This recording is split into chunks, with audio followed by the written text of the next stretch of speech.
Bet this football season with MyBookie. Use promo code Gators and get a free 50% match with your first deposit. Only at MyBookie.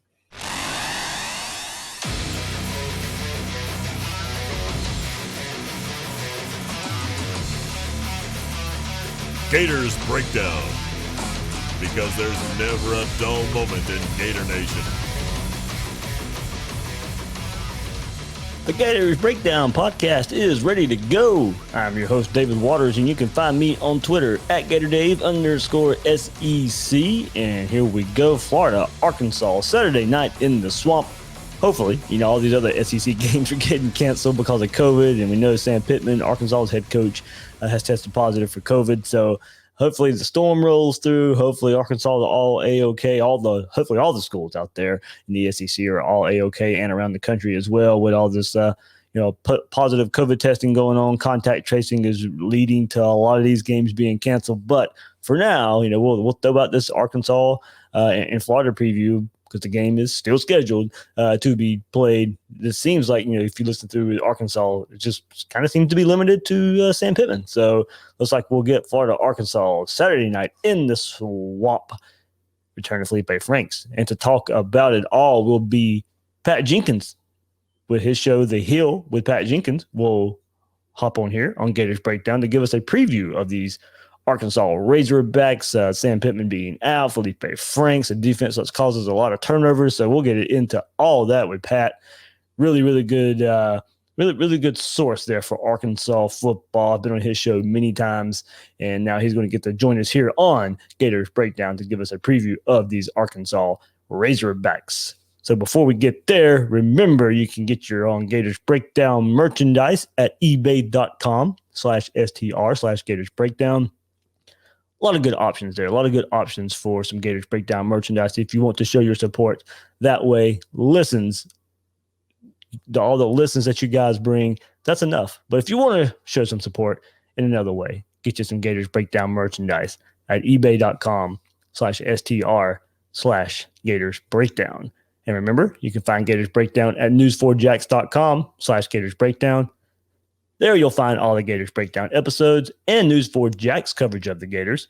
Please share, rate, and review the show. And on YouTube, hit that like button. Hit that subscribe button. It really helps us out here on Gators Breakdown. Or if you just want the on-the-go audio version, check us out on your favorite podcast platform. And follow Gators Breakdown on social media. We're on Twitter and Facebook at Gators Breakdown. And joining us now here on Gators Breakdown is my good friend Pat Jenkins from The Hill with Pat Jenkins. Pat, man, I've been on your show a good bit. I don't talk a whole lot of SEC, but only when the opponent's coming up. So when Arkansas was named a Florida opponent this season, I knew where I was going to cover these Razorbacks. So thanks for coming on. Thanks for having me, man. I mean, you're a brother of my show, so consider me a brother for any time you need me on the Gators Breakdown. It'll be an honor, and I'm definitely glad to be on talking a little SEC football. But you know how it is. I mean, Arkansas, Florida, can't get any better than that because they might be the only game going on in the SEC this week, David. Yeah, it's man. But yeah, I'll get your thoughts there right quick. Yeah, it's going crazy right now in the SEC with COVID. And, Florida had their bout with it, of course, a couple of weeks ago. And now we're just seeing it go through the SEC like crazy right now. It just seems like, one team from each game is affected from the ones that they postponed. But, hey, look, we knew at some point it was probably going to come to this at one point in time of the season. Oh, absolutely. I mean, with the cold weather and, I know – Commissioner Sankey is to be commended for just how long, SEC football and the programs have been able to go. I mean, there's been a few hiccups, like you said, David, but for the most part, I mean, you know what's going to happen. You just hope that it doesn't, eliminate a lot of games and really complicate the end of the season. As you know, I know Yurchek and the ADs around the SEC came out yesterday and have decided to go ahead and let December 19th be a makeup game. So let's just hope that they're not making up beyond December 19th. Yeah, we know the SEC championship game is already scheduled for that day too. So we'll see The SEC's got a lot to figure out between now and then with all these postponements. And look, Pat, I mean, look, the first big hit for this whole COVID storyline this week was Sam Pittman coming out on Sunday and then, initially testing positive, and then that was confirmed again on Monday. And now, this big game with Florida coming up. Florida's coming off a big win versus Georgia. And look, he's got a quarterback in Feleipe Franks that's going to be returning, to a place he played at before. And with everything kind of going on with Sam Pittman and kind of turning around this program, it's sad to see that he won't be on the sideline when he plays one of the top-notch opponents on the schedule.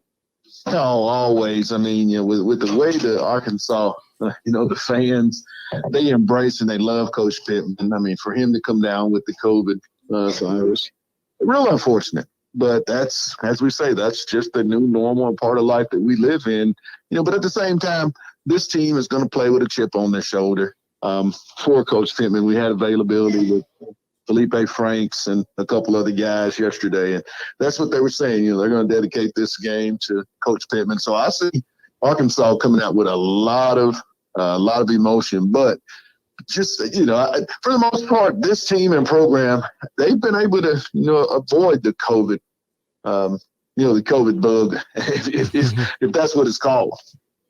Yeah, absolutely. So let's get into Sam Pittman a bit. Of course, it wasn't a national fair headline of when Sam Pittman was leaving Georgia as offensive line coach and making his way to Arkansas, where he has a history there. It was pretty much panned as a hire for Arkansas, and all he's done in his first year is come and turn around a program that was thought to maybe even go 0-10 in the SEC with the new schedule.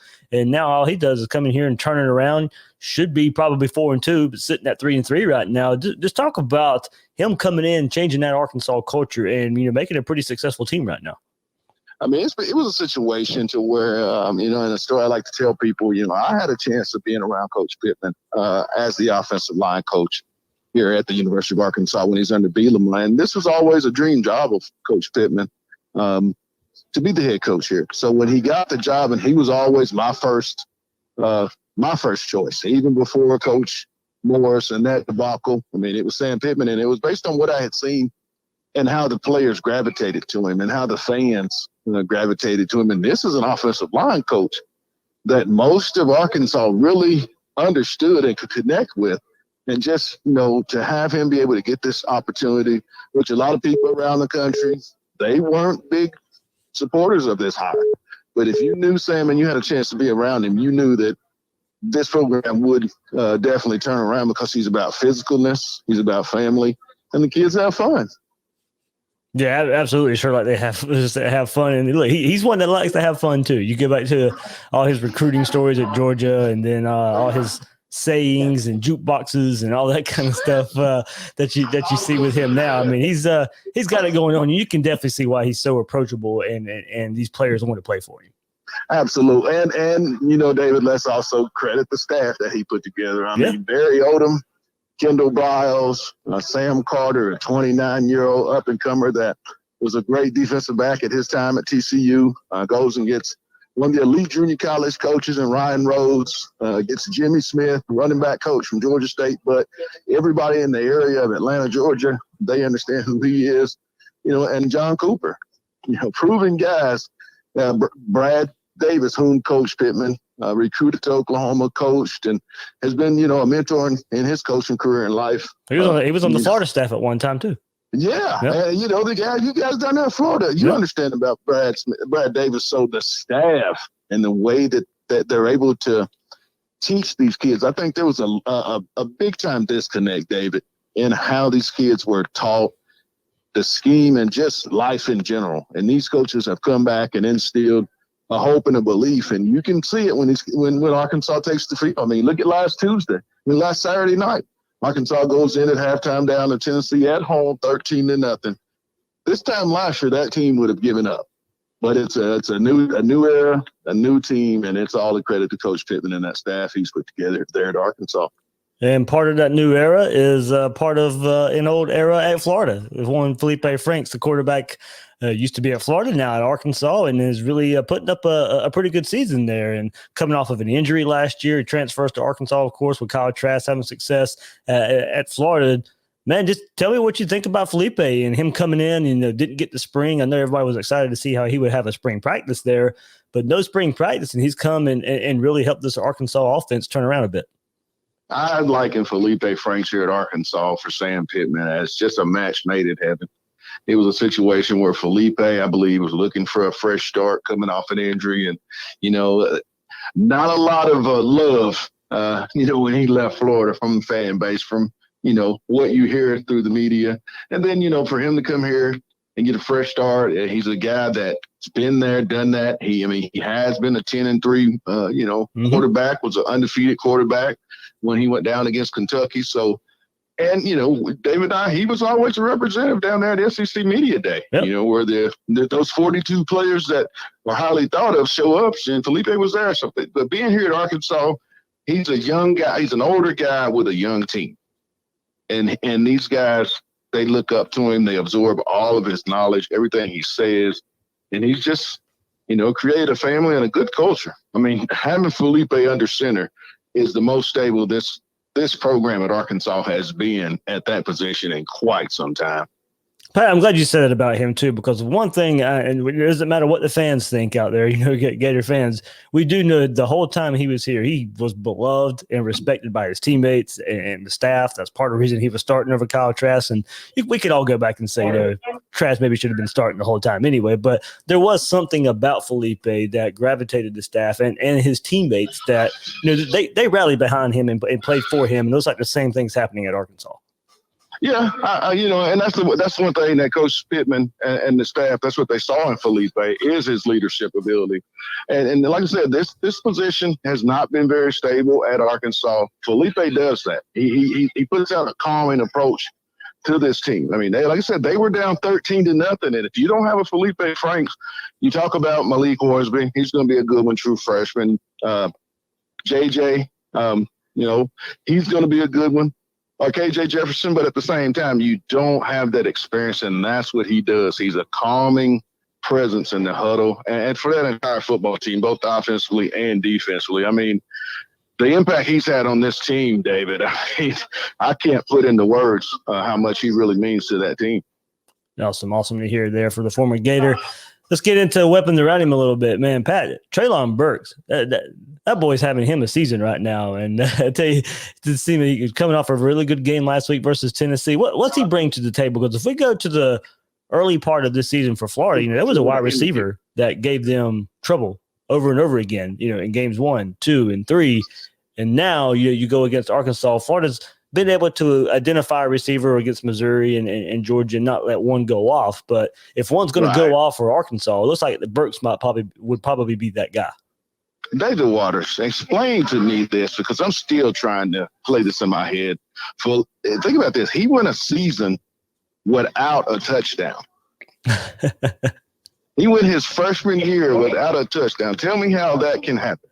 And he was putting up yards with that and no touchdowns. And that's another thing. It's just you have a guy here in Treylon Burks that he can create separation. Doesn't matter who the defensive back is, if he's a senior or All-American, it doesn't matter. He's always a guy that is on the football field for Arkansas that you have to account for. And he's just getting better and better and better, David. I think he's going to have a big game on Saturday. I think he's one of those guys that the elite ones at that position, they play their biggest games in the biggest moments. And I think that's what number 16 is about to do. The country is still yet to see. I call him Megatron. Kind of the other version of that guy. But yeah, I know Coach Pittman and Browse and that staff, they sure love throwing the ball to him. And if we go to Pat, reputation for Arkansas has kind of been a hard-nosed running team, but this year with Felipe, running with him a bit too as well. I think he's leading the team in carries right now. But give us this, the lowdown on this Arkansas run game, because if you go back and look at a traditional Arkansas team, you're always worried about, a big offensive line and power running backs that can just run over you all game. What's that aspect of the offense looking like?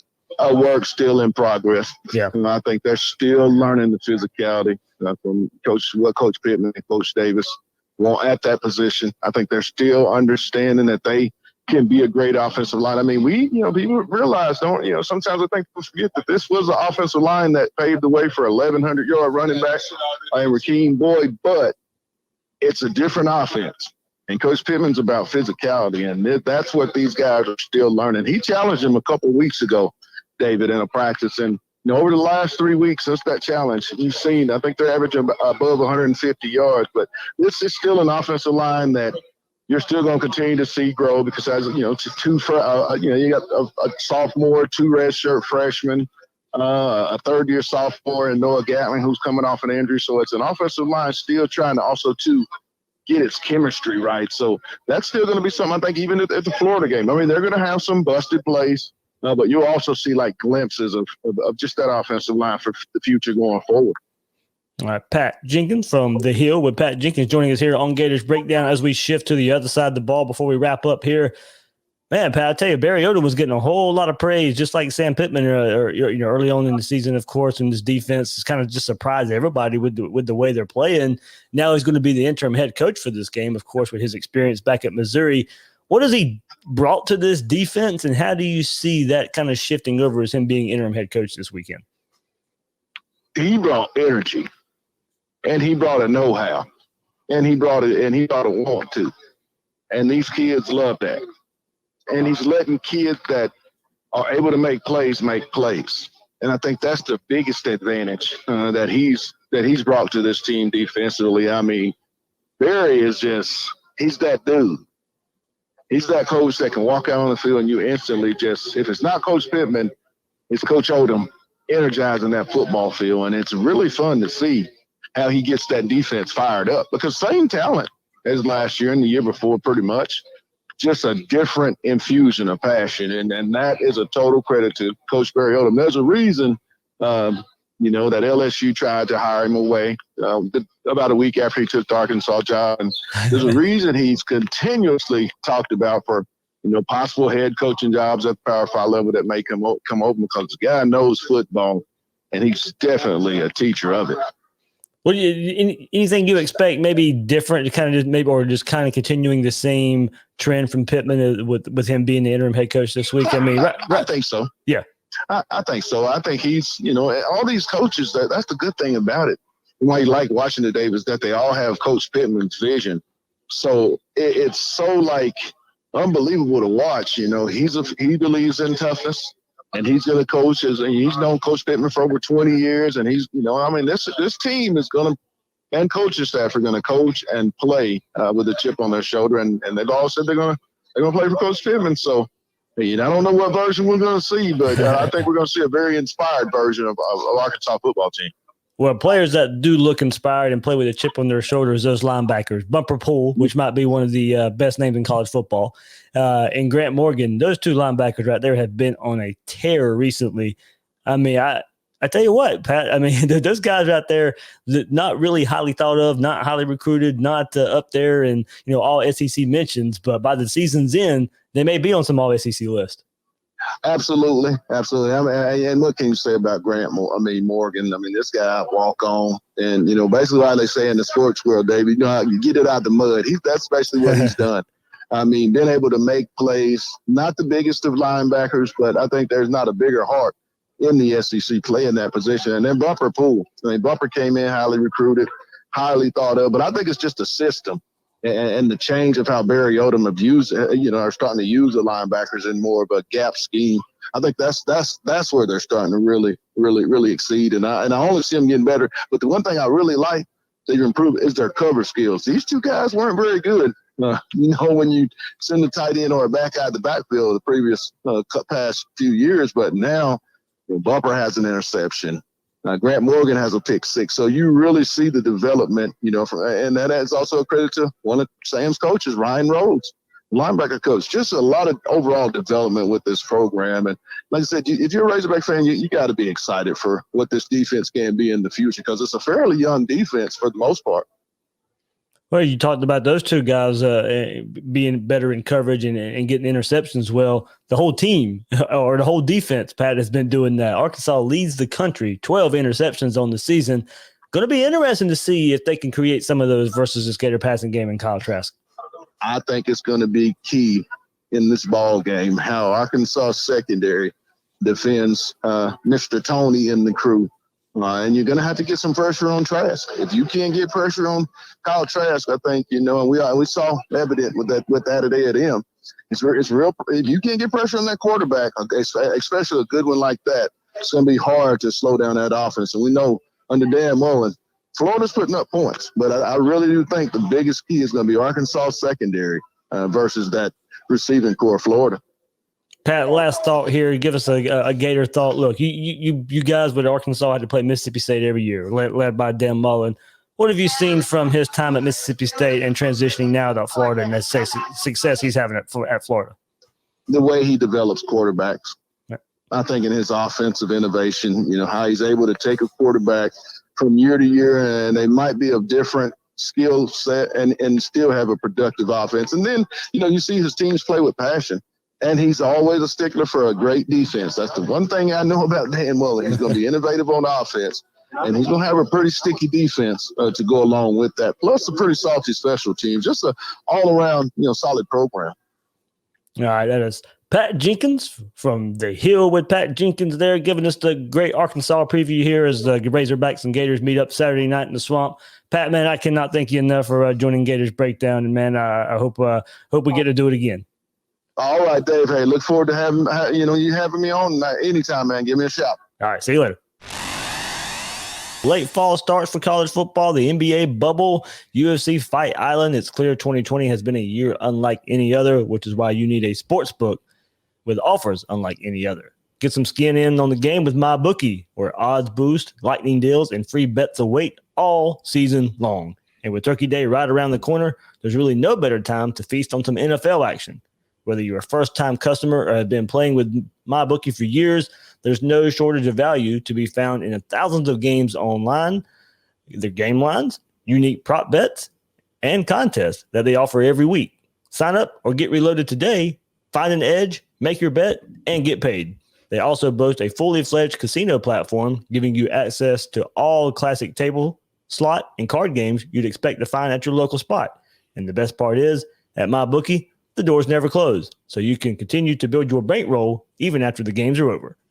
Make the right play and sign up today at MyBookie. And when you do, use promo code Gators to get your deposit matched halfway, all the way up to $1,000. The terms are simple. Say you put in $200, they'll match you with another $100 in your account. If you were already planning to bet this season, this is free betting money. It's winning season with promo code Gators at MyBookie. All right, here we go. I mean, this game's much different between Florida and Arkansas than we thought before the season started. When the SEC came out with that 10-game schedule, we kind of pointed to, hey, Arkansas is a week after Georgia. Should be a pushover game. Not so much anymore. They're a much better team than what we originally thought. Still think Florida should win the game, but Arkansas is a much better foe than we were giving them credit for when the season started. So, we thought it was going to be a nice, easy game after Georgia. It looks different now. I think, look, it's a game I think Florida will be up for, and they have some familiarity there because of so many people and some connections there in the Arkansas staff and the player, of course, with Felipe Franks being the quarterback. That's the biggest piece, biggest storyline. And we just talked about it. We've talked about it kind of all week here, the familiarity with Felipe Franks being the quarterback. Look, he still has a lot of connections with his staff, the Gator staff, Gator players.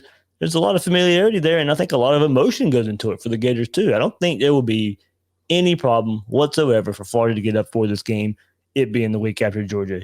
Felipe Franks, they all have a relationship with him, and you still want to go out there and beat him. And then the players have talked about all week about, hey, we didn't really get to hit him a whole lot in practice when he was here. So now he's a trash talker. And, that fueled Franks. I don't mean trash talker in a bad way. I mean trash talker as in, just some friendly competitiveness there on the practice field. And now the Florida Gator players are like, okay, now we get to go hit him. We didn't get to go hit him for the longest time. He talked a lot of trash, and maybe we can make him pay for that a little bit. So that'd be fun to see. I think I think you'll see some fun jawing back and forth a bit from Franks and the Gators defense a little bit. Maybe even some from the Florida offense when they're on the sideline. Feleipe Franks runs out of bounds or something toward the Florida sideline. You might see some cool stuff there. I think that'd be something to watch out for. And especially if it's near Trevon Grimes or anything like that, his former roommate and somebody he still talks to a whole lot. So those are just little things there I think you can kind of look out for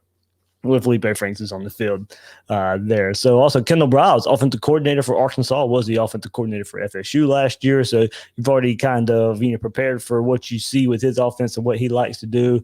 Slowed it down a little bit now in Arkansas compared to what he's done in the past and what he's done at FSU last year, but still schematically pretty much the same offensive coordinator. And then Barry Odom, who's going to be the interim coach this week there for Arkansas. You're very familiar with him.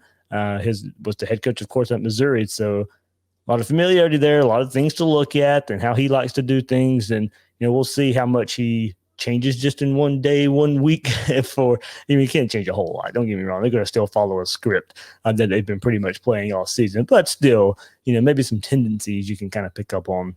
And it does make you wonder how it affects the Arkansas defense now that he has to be this umbrella, this all-encompassing head coach this week. How does that affect the Arkansas defense and having to, cater to a lot of responsibilities right now this week? So some interesting storylines there as far as familiarity goes with this Gator team and a lot of pieces on Arkansas. So, let's go to Felipe Franks, of course. He's collected at least 200 passing yards in all 6 games this season. Made an immediate impact for Arkansas, of course, throwing for 1,428 yards and 14 touchdowns while completing 123 of 183 attempts through the team's first 6 games for a completion percentage of 67.2%, which would set the single season school record for Arkansas. So, Franks is completing the ball at a pretty good pace right now. His 14 touchdown passes are the most by an Arkansas quarterback since 2016, when Austin Allen threw 25 touchdown passes. Franks is 5th in the SEC in passing touchdowns with 14, passing yards with 1,428, and passing efficiency at 154.7, 5th in all those, and also completion percentage as well at 67.2%. He was 18 of 24 for 215 yards and 3 touchdowns versus Tennessee last week, coming off a big game there. Franks has 8 touchdowns in the last 3 games.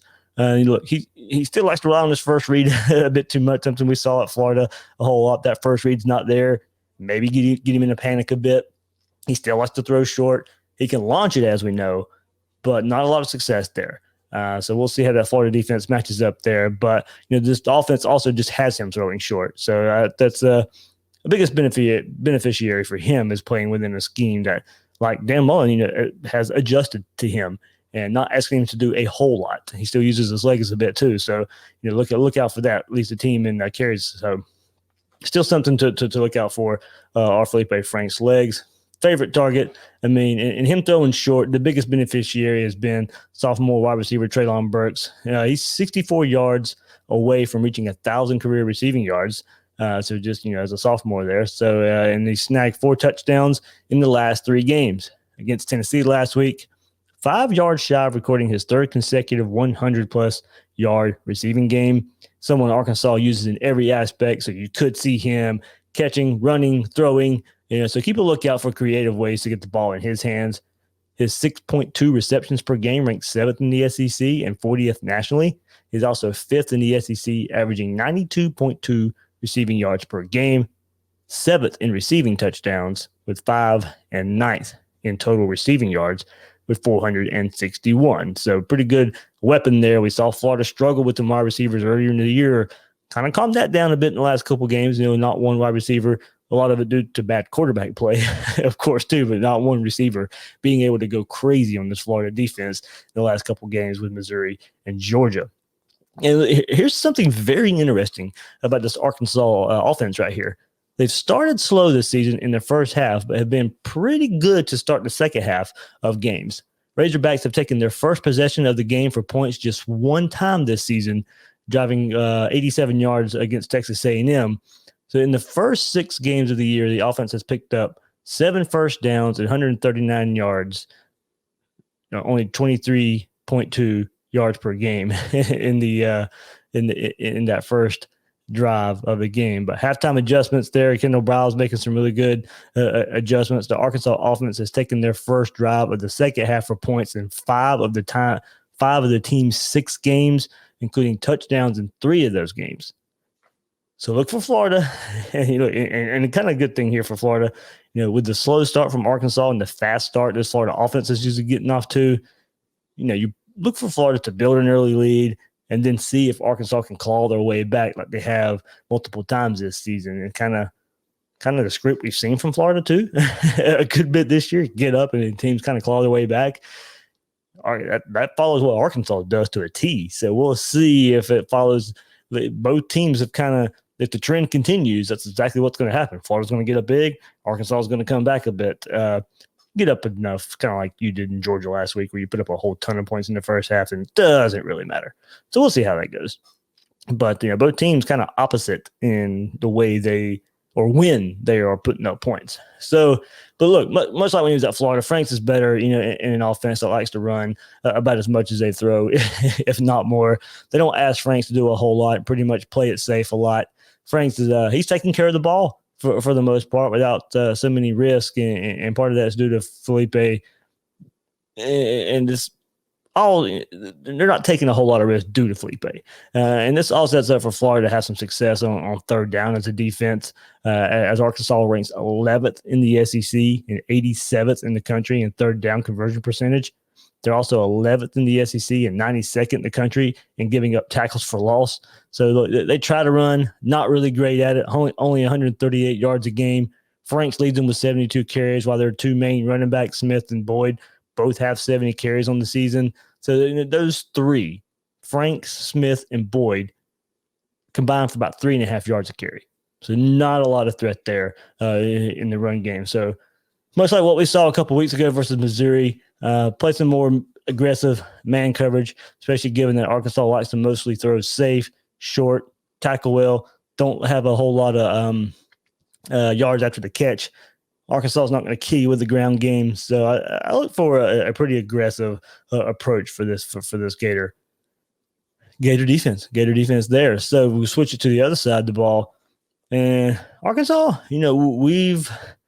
When Florida was struggling at the beginning of the year, and Arkansas was playing better on defense than they have been in past years, playing pretty good against some pretty good teams, and they've identified some playmakers on that defense along the way with Barry Odom, junior linebacker Bumper Poole. Great name there, by the way, Bumper Poole. Look out for that one. So he made a game-high 14 tackles for the second consecutive week and added 1.5 tackles for loss against Tennessee. Poole leads the SEC and ranks 4th nationally, averaging 12.8 tackles per game. And then redshirt senior linebacker and former walk-on Grant Morgan ranks 2nd in the SEC behind teammate Bumper Poole, averaging 11.7 tackles per game.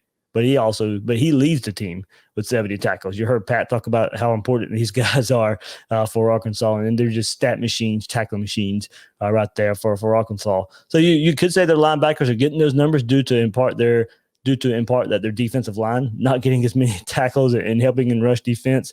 Arkansas was 13th in the SEC and 75th nationally in rush defense, giving up 179 yards per game. So you probably could say those linebackers are tallying those numbers up a bit because the running backs are getting to them. The defensive line's not necessarily helping them out all too much. So now maybe this Florida run game finds its way. And the passing team that the Gators are, may not look that way as much versus the Razorbacks, and the way they also create turnovers. They don't stop the run a whole lot, and they create turnovers through the air. So Florida's the passing team. We know that. But for this Arkansas defense, despite playing 1 or 2 fewer games than a lot of college football teams out there, Arkansas's 12 interceptions lead the country. Arkansas also has the nation's only freshman duo that has multiple interceptions in the season, and Hudson Clark with 3. Then Jalen Catalan, I hope I'm saying that right, with 2. In the 3 wins, and here's an interesting stat about a stat. So how it trends there for these turnovers. In the 3 wins, the Hogs are +9 with 13 takeaways. In their 3 losses, they're -1 with no takeaways in their last 2 defeats. So Florida doesn't have a whole lot of big problems with turnovers, interceptions especially. We know Kyle Trask either, but it's given up 1 in every game this season. Florida has not a huge issue. Had to pick 6 last week versus Georgia as well. So turnover is not a consistent worry about this Florida offense. But Arkansas on defense likes to create those turnovers, especially through the air. Overall, Arkansas has the SEC's second best pass rank defense, but that's only good for 46th in the country. That is crazy. Second in the conference, but 46th in the country in pass defense with 222 yards per game. Arkansas has only allowed 300 passing yards once this season, and that was a win over Mississippi State, a team that just chucks the ball all over the place. So, I mean, that's the only team you've given up 300 yards on, and I guarantee you they were probably – I have to go back and look at 50, 60 attempts probably for Mississippi State. So, you can kind of excuse giving up 300 yards versus that offense. So sometimes. So, look, Florida's a passing team. I expect to see it again. But in looking at Arkansas, if there's a chance to get the run game working a bit for Florida this week, get it a little bit of work. You're going to throw the ball all over the place. I know that. But look, you might be playing some young guys on offense. We'll see what Stuart Reed's availability is. But with Josh Braun and Michael Tarquin, Ethan White, I mean, hopefully we see more of him. But Braun and Tarquin got a lot of playing time versus Georgia last week. We're waiting on Ethan White to make more of an appearance this year. Maybe he gets some playing time if he's fully healthy. This might be a good time to get some youngsters out there and have an improving run game. You want to see that run game take some steps as the season moves forward.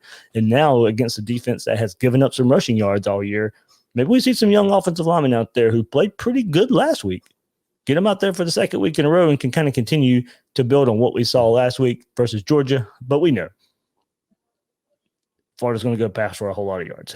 So it's just it's your offense. It is your offense. And I know we all want to see the run game a bit more, but you got to play your game. Got to play your game. And I'll get into some of your thoughts too. And a lot of you agree with it there. So much like on offense for Arkansas, you like to play it pretty safe on defense too. A lot of zone coverage, not a ton of sacks, which is kind of surprising with the number of interceptions they have. You thought that I kind of thought that sack number just before looking at it. I was like, probably pretty good in sacks, but no, they're not. They don't get to the quarterback a whole lot. So they're 8th in the SEC and 79th in the country with only 1.83 sacks a game. So with all that, they just wait on quarterbacks to make mistakes. Kyle Trask doesn't do that consistently. There's been a few throws this season that you didn't want to see Trask make, but nowhere near enough to make it a problem. He'll be fine just sitting back there, picking apart this Arkansas defense, letting his wide receivers make plays after the catch. So, plenty of receivers out there that can do that for this Gator team. So, all that said, looking at both sides of the ball, 40-20 Gators. That's what I got. 40-20. I think Florida goes out there, score some points again. Franks isn't consistent enough to hit downfield throws. He'll get one. I think he'll get one. He'll get one on this Florida defense. Don't get me wrong. I know that's not a huge prediction here, given what we've seen from this Florida defense, especially going back to last week there. I don't think Florida will be so worried about the Arkansas run game like they were Georgia last week to where it will happen over and over and over again. But I think they'll try. They'll probably hit one.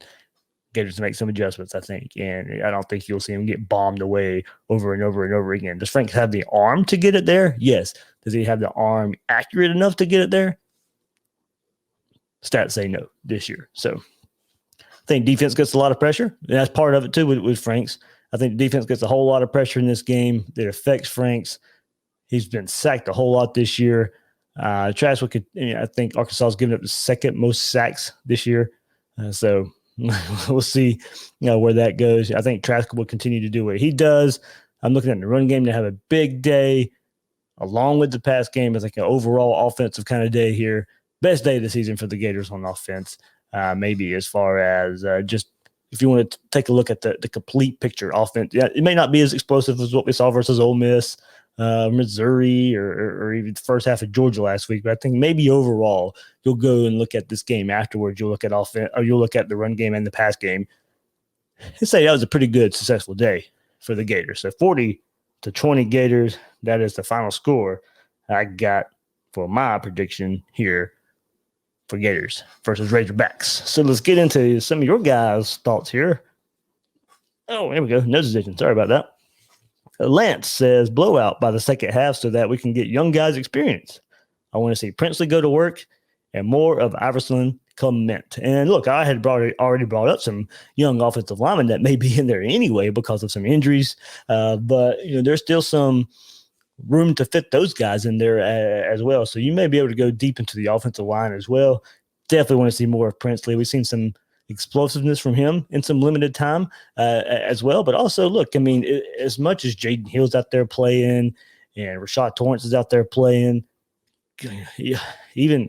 still roll with those guys. I think they need all the experience they can get. So I know they may be starters in some form or fashion. They're going to play a whole lot. I expect to see if you get up kind of like you did against Missouri a whole lot. You kind of emptied the bench versus Missouri a couple weeks ago.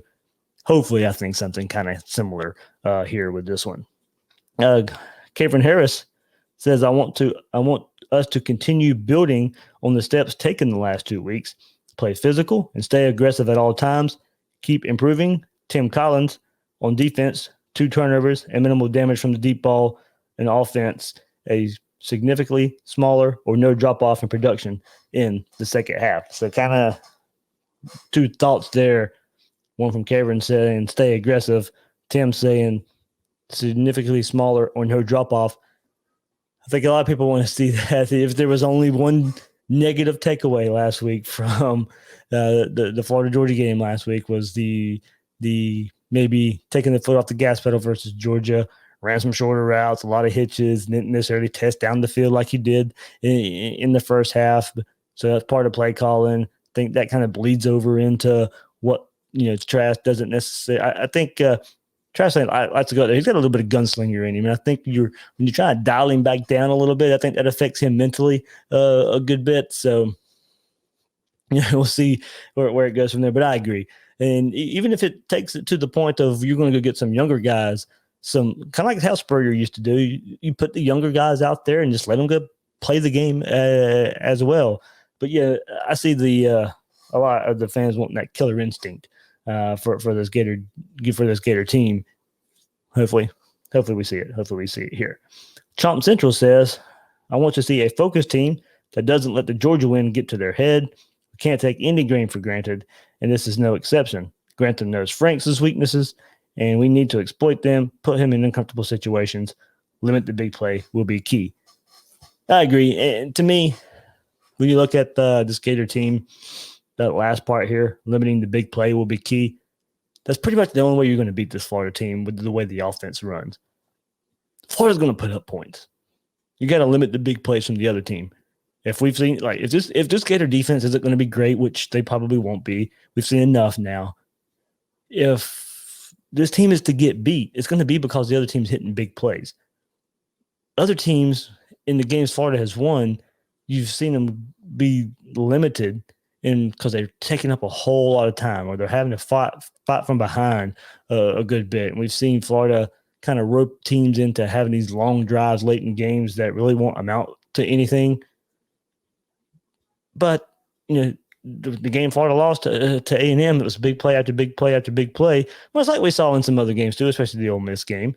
But that was the big play that kind of hurt you over and over again. So limit the big play. If teams don't hit the big play, Florida's going to win the game. They're going to put up too many points, and it's going to take too much time for the other teams to even score and try and keep up there. Don't let the Georgia win get to their head. Yeah, I mean, like I said, I like the part of playing Felipe Franks here, only because I think the team wants to go out there and prove themselves against him again. They don't want to lose to their former quarterback, so I think the focus will be there from the staff and from the players. Jack DeYoung says, I would like to see an inspired performance during what seems to be the quintessential letdown game. I want to see Franks do well, but not too well. And our safety play makes some strides because heaven knows we're going to need it. He says 34-24 Florida. Yeah, I hear a lot of you saying about the letdown game the week after Georgia. And Arkansas was supposed to be a much easier game than we originally thought, but not the case now. I think I'll say it one more time. I think they'll be ready for this one. Michael Lewis says with Ohio State going down a game with the cancellation, would like to see the offense not take the foot off the gas and get Trash to 5 TDs, 500 yards passing, give him his Heisman moment, and take the momentum in the race. I don't know how much of a Heisman moment he'll get with this one. I think that came last week versus Georgia, but you would, of course, going to your point, Michael, there is to continue to build upon what we saw last week. I think a lot more eyes are on Kyle Trask now because of last week. So, and look, with all these, you mentioned Ohio State going down, we're not going down, but their game going down and getting canceled this week versus Maryland. There's a lot of games that are going down, and you would think with the start Florida being one of the main storylines this week after beating Georgia that a lot of eyes may be tuned into Florida, especially it's a night game. The Masters won't be on. Games are dropping left and right, so you may not have a whole lot of competition in the day. So I think a lot of people would tune into this Florida game to see Kyle Trask. And, I think the nation can kind of turn in to see Kyle Trask because they've heard about him all week. Go out there and have a big game. Go out there and follow up your Heisman moment from last week with another great performance and continue that Heisman talking. Heisman talk continuing there and put yourself in a conversation even more. Trash for Heisman, LRYAL140. I forget. I don't know what that means, but I talked to him a whole lot anyway. But I have to ask him what that means. But Trash for Heisman is his Twitter name here. He says he wants the wide receivers to step up in Pitts, likely absent for him. Time for Cope to break out. Just Jacob Copeland. Shorter could fit in well with what Pitts does. Defense continue to play good. Lock down that back end. Get pressure on Franks. I kind of mentioned earlier this week, I think you could see Shorter. I think I said it on Twitter. I don't think I said it on the podcast, but you could see Shorter playing, not replicating Kyle Pitts. I mean, that's like people saying replicating Percy Harvin. You don't replicate Percy Harvin. You can do some of the things he did. You put him in the role and see what team somebody can handle. Sort of kind of how I see Justin Shorter and Kyle Pitts. You can let them play in a similar fashion, but you can't replicate it. I mean, there's no replicating what Kyle Pitts does out there. So, but yeah, I think you can ask him to do a whole lot of the same things. Probably don't get the same results. If you did, he'd be out there making a whole lot more plays, and that's not a knock on him. That's not a knock on Shorter, but maybe this is an opportunity. He goes out there and gets to prove himself even more. Because look, we've seen him come on the last couple of weeks, and so this could be another game where we do see another name, along with Kadarius Toney, of course, because that's usually Kyle Pitts. Another name go up there. Could be Grimes. Could be Copeland, could be Shorter. We'll see. Could be Henderson. I mean, it could be a bevy of guys right now. We've all seen them kind of have their moments this year. The receivers, you pick one guy a week to have a moment, or that's had their moment so far this year.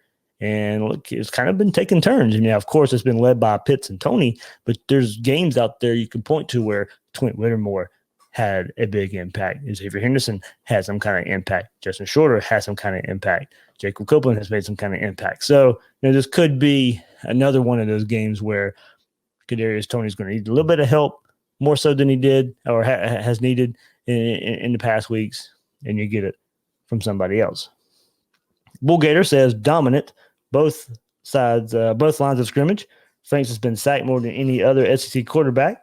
Arkansas defense is second to last in rush defense. Like to see the offense exposed to 3-2-6, dime look there from Arkansas with a lot of runs. Like to see complete control of the game like they should. So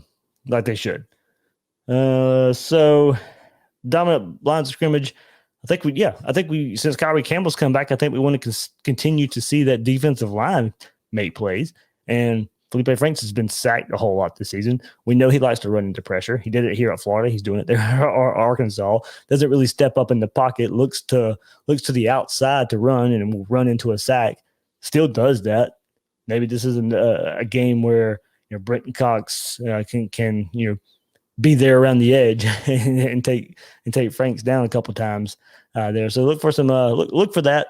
Look for Florida to dial up pressure, I think, as well to rattle Franks and continue to hit him like he's been hit all year here. So Gators, go Gators, 561 says secondary, not get beat over the top. We all know Franks can bomb it, but struggles to make real throws.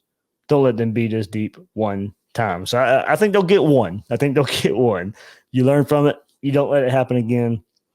And then, but I think we want to see the secondary a little more consistent in that regard, especially when going back. And looking at the Georgia game, so it'd be interesting to see who's all back there, who gets what playing time and all that good stuff back there in the secondary. You're probably still trying to figure all that out. There's so many guys back there, so many guys the staff wants to play. And I think we've all said at one point or another that probably too much rotation. Maybe that contributes to some of it too, of the big plays that should be hit as guys are rotated in and out. I know they like to keep players fresh, but also hard to get into a groove sometimes. So I think with all that said, we're still going to see a whole bunch of players back there on the back end of this Gator defense. Everyone, thank you so much for sending your thoughts in. Gives us a whole lot to talk about here as we look forward to the Arkansas Razorbacks. And that'll do it for this episode of Gators Breakdown. I know we usually look into the SEC. Not a whole lot of action this week. Georgia, Missouri got canceled today as well as before I recorded this.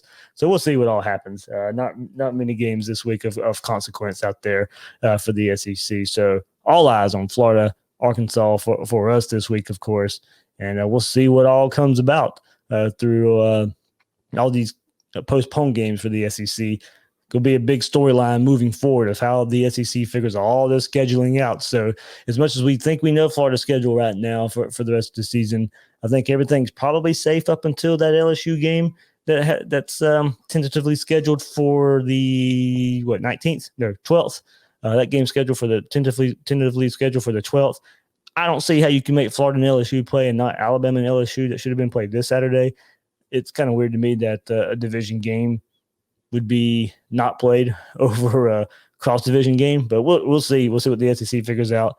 They have a lot to figure out if they want to get all these games in moving forward. We'll see how it all affects the Gators as well. So that'll do it for this episode of Gators Breakdown. I am the host, David Waters. You can find me on Twitter at GatorDave_SEC. Guys and girls out there, thanks for listening to this episode of Gators Breakdown.